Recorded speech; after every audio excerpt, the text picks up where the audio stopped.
Welcome back to an impression of me on Wednesday morning when the news broke. Of course he is.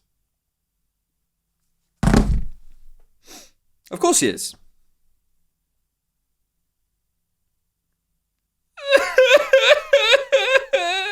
I'm recording this before Leicester for scheduling reasons, so it's either so completely over or so completely back, delete as applicable, probably based off the Liverpool result. But the big news this week, of course, is about Havertz's season-ending injury. But frankly, I just can't face making another video about Arsenal's problems this season. I've done it enough, I've gone through enough pain, I've got nothing left. I've got many thoughts on that situation, and I will come to them at some point on this channel. But if you want to hear that in the short term, you can go and check out the Canon podcast, link in the description. Because for now, I want to do some transfer copium to try and inject some hope for us all into what, for me, at least, is turning into an unbelievable season. And not in the good way. Alexander Isak. To me, the top performing striker in Europe right now. Like it or loathe it, Isak is going to generate a lot of debate from now until the summer, and my prediction is if he moves, he will end up being either the most expensive Premier League export since Coutinho or the most expensive intra-Premier League transfer ever. But some are adamant it won't be to Arsenal. You'll have your own take, I'm sure, on whether Arsenal can or should do it, but he's rumoured to be the apple of Mikel Arteta's eye and top of the list for the summer. Based on the reporting, even if you don't think it's doable, some at the club seem to think it is. The fans have been talking about it for years, but this January was the first time I've heard Arteta be explicit around the lack of investment in the forward areas relative to other clubs. And after his comments earlier this season about Isak when we played them, and even how we used our centre-backs against him, giving him the respect that not even Haaland got, whether the rest of the club are on board or not, I think it's clear what type of investment Arteta is referring to. He is a massive fan. And frankly, it's not hard to see why, is it? He is top quality. He has everything. Link up, running, pace, height. He strikes fear into defences, making the defend differently just with his presence. Such an underrated quality in creating space. Never seen a backlift like this on a player so big. Never seen someone with feet like that at his size. Sharp, quick, ruthless and strong, but bendy, jumpy and agile too. For Newcastle's first goal in the second leg, Saliba does everything right, but Isak turns into Inspector Gadget to get it round the corner, then cushions what appears to be a shot from Gordon into his knee right into his path. You literally can't teach that. It's talent. And when you look at the running XG from those two games against Newcastle in the Cup, attacking talent is basically the only thing that explains that gap in the scoreline. Also, in interviews, seems like a nice guy. It all helps. There have been injury issues, so of course you're gambling a touch, but there's nothing particularly repetitive, which is a good sign. 3 months out in total since the beginning of 23-24 isn't ideal, but it's not horrific. And while I'm obviously not even close to an expert, my sense is a player who's had to fill out into his frame as much as he has, as you can see from a side-by-side from his Dortmund days, might have always been destined for some issues in his early 20s. At 26 later on this year, I'm hopeful that's behind him. And remember, he's 25 until he turns 26, because that's how it works. So, no question on the player himself. I'd take him at Arsenal in a heartbeat. The deal is where this gets complicated. Recently, I was back on the fan debate on the overlap with Scholes and Carragher, and the topic of Isak came up. The debate was about whether Arsenal could sign him, whether he would go to Arsenal. Luckily, I've been given clearance to play the actual clip, so thank you, overlap, and here it is. I don't see a possibility of going to Arsenal. I don't. I think he has to go to bigger and better. I think you're talking Real Madrid here. Yeah. Liverpool need a centre forward. Yeah, I hear that. I think Arsenal are one of the options, but I think if City have got Haaland, Madrid have signed Mbappe. I think there'll be an option, but I think they'll be down the list as an option. Fair enough. I don't mean that in a bad way. I'm just thinking, yeah. He's at Newcastle, a really good team, brilliant team, but they're not going to win leagues. They're not going to probably win European Cup, and that's the next stage of his career. And I think it'd be a risk to go to Arsenal and do the same thing. Now, Liverpool have got a much better chance. Manchester City have got a much better chance. Real Madrid, Barcelona possibly going for it. I just think his sight should be higher than Arsenal. And here's the thing. I don't think Jamie and Paul are alone in their feelings. I've seen this opinion a lot of times in many places, in the football landscape. The idea that Arsenal are in some fantasy land if they think they can even dream of getting Isak. Newcastle fans roll their eyes at the debate coming up again, rival fans laugh, and many people say that Arsenal seems to be a sidestep for Isak. That last part literally is not true, and I'm not going to debate it. But even some Arsenal fans just don't think it's doable in any conditions. And I have absolutely no idea why. Because of course there's a world where Arsenal sign Isak. There has to be the right conditions, of course, which we'll get into, an agreement on all sides. But that's true of every single transfer in the history of football. And the conditions of this transfer happening, to me, are fairly simple and threefold. 1, Newcastle don't get UEFA Champions League football. 2, Isak pushes for a move and wants Arsenal. And 3, Arsenal push for the move.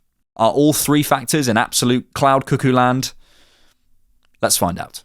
First, Newcastle not getting Champions League football. Ironically, possibly the trickiest condition to meet of the 3.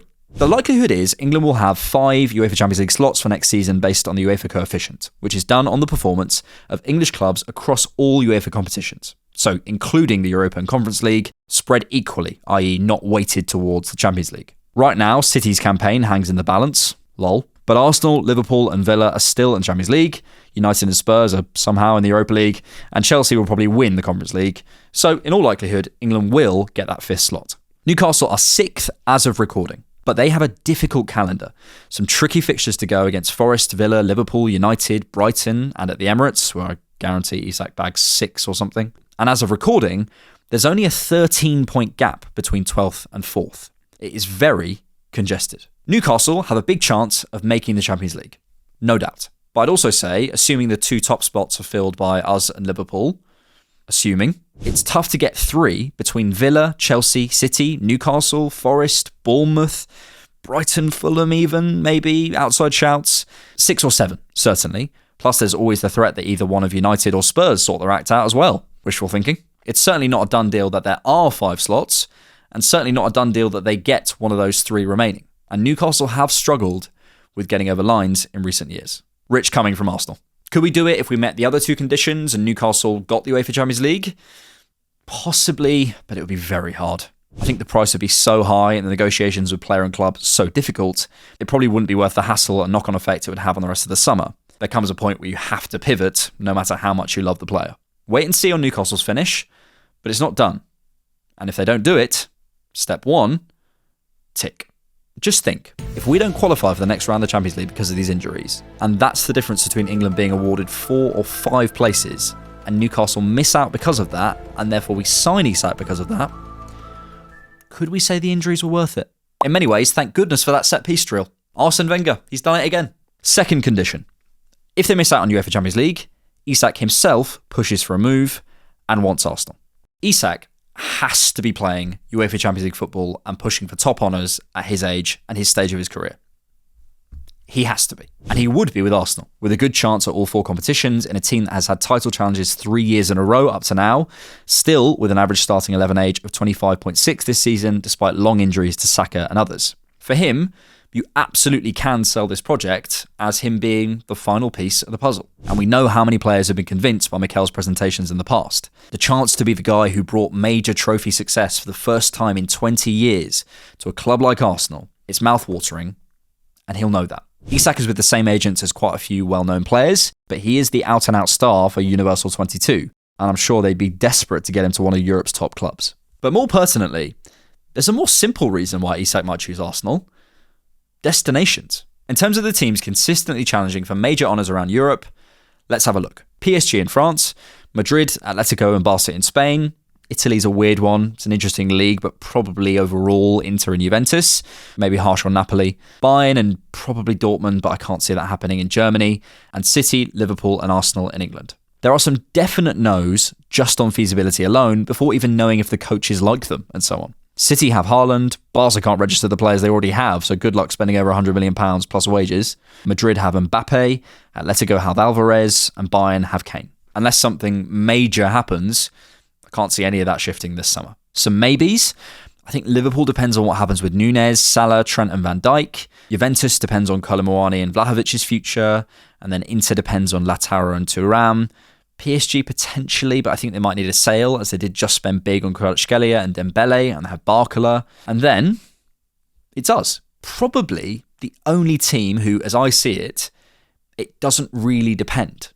We have a gap we need to fill. Maybe something surprises us, I don't know. But for the over £100 million it's likely to cost, looking at the feasibility, knowing we like him, it's not like there's some huge raft of clubs that I can see it happening at. I'm not sure the Italian clubs have that money.